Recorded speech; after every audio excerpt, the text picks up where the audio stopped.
नमस्कार मित्रों, मैं हूं जीएस गौड़। नेट जेआरएफ के एक नए टॉपिक के साथ अगन्ना सुत्ता।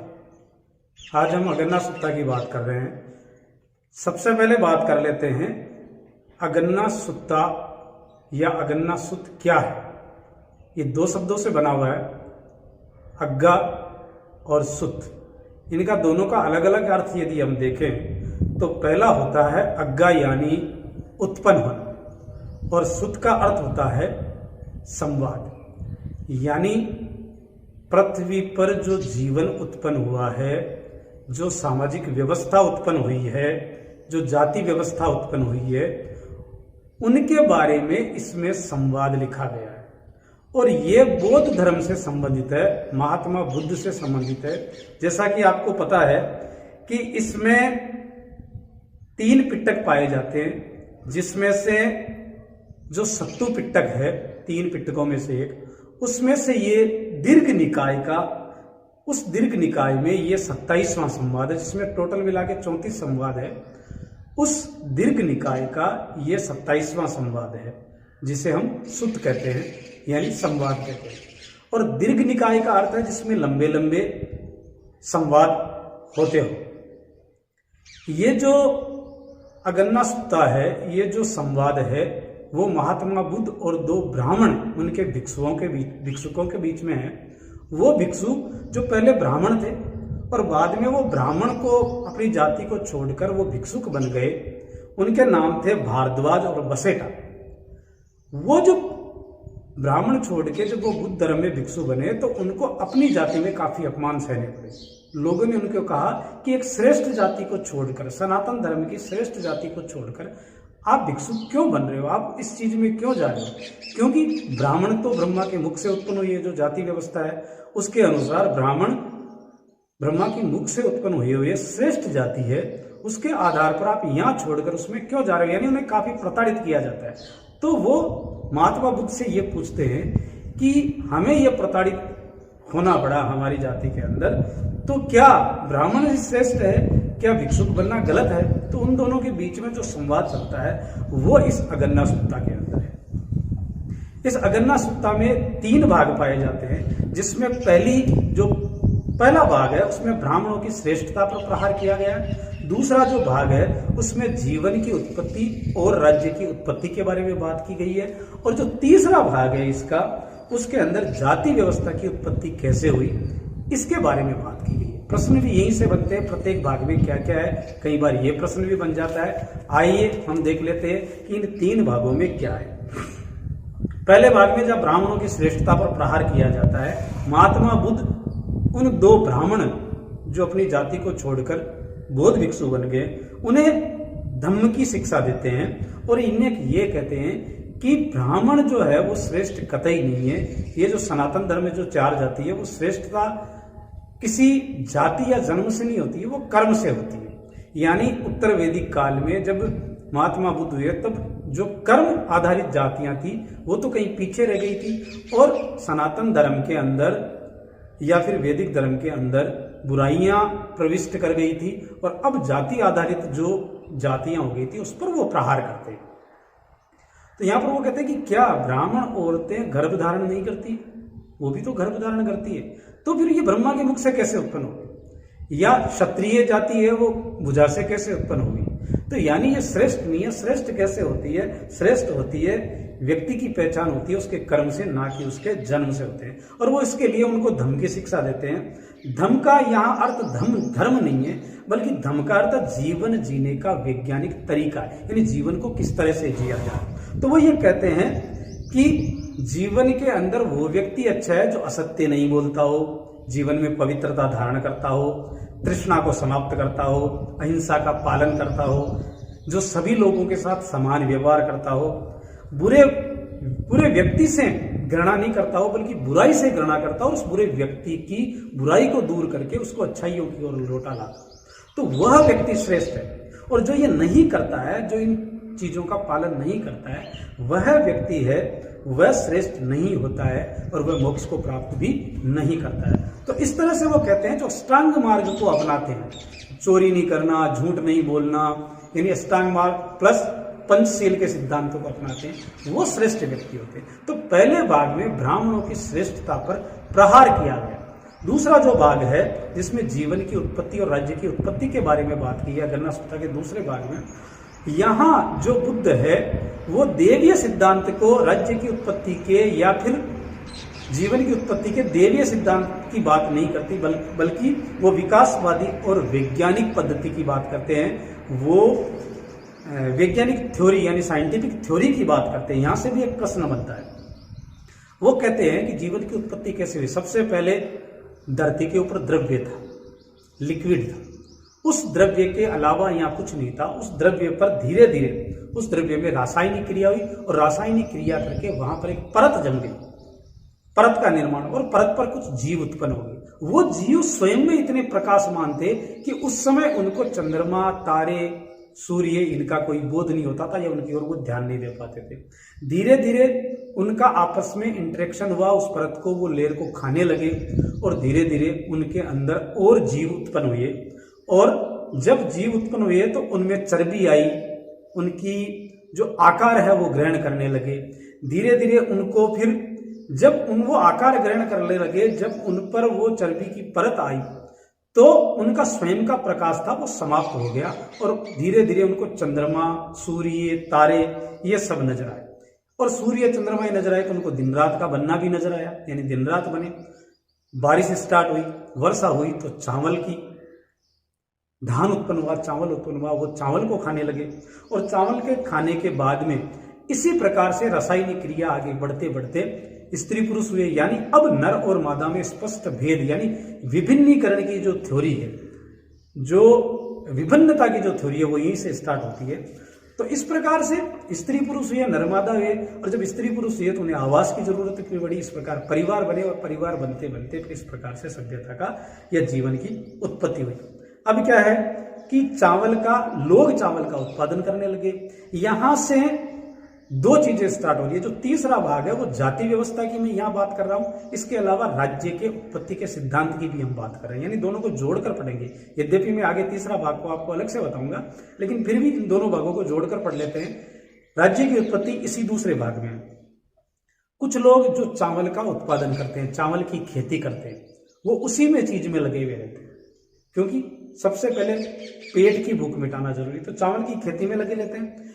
अब जो मेहनती है वो तो चावल की खेती में लग जाते हैं, जो मेहनती नहीं होते हैं वो चोरी करते हैं, आलसी होते हैं, वो चोरी करना शुरू कर देते हैं।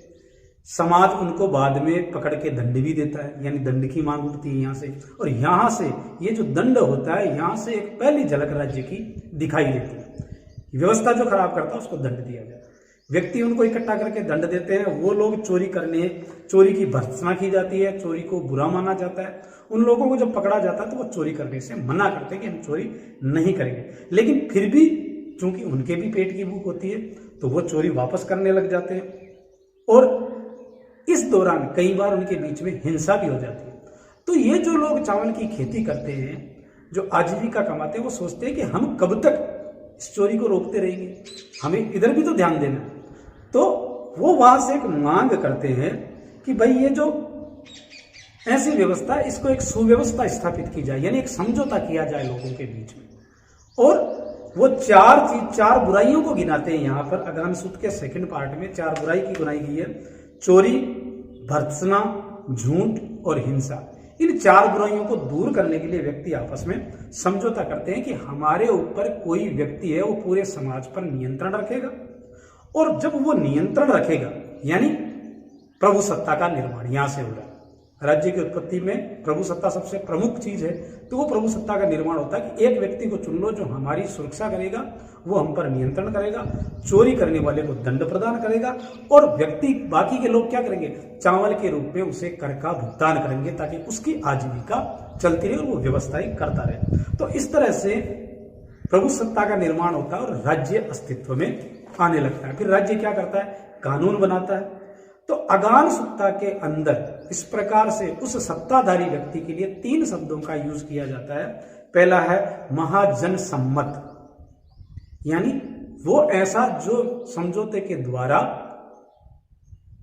यानी ये विकासवादी सिद्धांत है, समझौता जरूर होता है, लेकिन यहां जीवन के उत्पत्ति का विकास कैसे हुआ इसके बारे में बुद्धवाद कहते हैं उनको।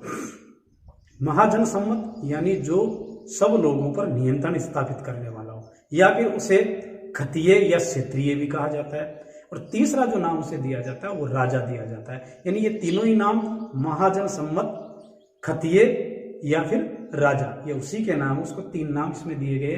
कई बार ये प्रश्न भी पूछ लिया जाता है कि कौन सा नाम नहीं दिया गया, यहां से एक प्रश्न बनने की संभावना है। अब ये जो राजा होता है, ये जो महाजन सम्मत होता है, सबसे पहली बात कि ये लोगों की सहमति के द्वारा चुना गया है। दूसरा, ये सारे ही खेतों या चावल का स्वामी होता है, क्योंकि सब पर नियंत्रण उसी का होता है। और वह सभी को धर्म के रास्ते पर ले जाने वाला होता है। वो चोरी नहीं करने देता, कालाबाजारी नहीं करने देता, अधिक संग्रह नहीं करने देता, जो गलत करते हैं उनको दंड देता है, अहिंसा के मार्ग पे ले जाता है। इस प्रकार से वो यानी जीवन को उन्नत बनाने के तरीके वो सिखाता है, यानी धर्म की ओर ले जाता है। अब ये जो मैंने आपको प्रभु सत्ताधारी का निर्माण बताया, उसके अंदर कंट्रोल करने के लिए जो प्रभु सत्ताधारी पैदा होता है, तो यानी इस तर्क के द्वारा सामाजिक परिवर्तन को यहां पर संभव बनाया गया। क्यों? क्योंकि राज्य से पूर्व लालच था लोगों को, धनलोलुप थे, परधर्म पर नजर रखते थे। तो यहां से जो कंट्रोल हुआ, जो दंड की व्यवस्था हुई, वहां से सामाजिक परिवर्तन संभव हुआ। और यहां से आपने ध्यान देखोगे, जब हम तीसरे भाग की बात करेंगे, जाति व्यवस्था की उत्पत्ति, वो उसी समय उत्पन्न होती है जब चावल की खेती होती है। तो तीसरे भाग की बात कर लेते हैं, जाति व्यवस्था की उत्पत्ति। यानी तीसरे भाग में, अगान सत्ता के तीसरे भाग में जाति व्यवस्था की बात की गई। यानी वर्गों की जो उत्पत्ति होती है वो समाज की आवश्यकता के अनुसार होती है। 4 वर्ग है, ब्राह्मण, क्षत्रिय, वैश्य और शूद्र। इन चारों वर्ग की उत्पत्ति हुई कैसे? यहां ध्यान रखें, बुद्ध जो है वो केवल ब्राह्मणों की श्रेष्ठता पर प्रहार करते हैं, न कि जाति व्यवस्था को समाप्त करने की बात करते हैं। वो कहते हैं जब चावल की खेती हो रही थी, जब चोरी हुई, चोरी नहीं करने की बात हुई, उसके लिए कंट्रोल करने के लिए एक आदमी को अपॉइंटमेंट दिया गया, यानी प्रभु सत्ताधारी का निर्माण किया गया।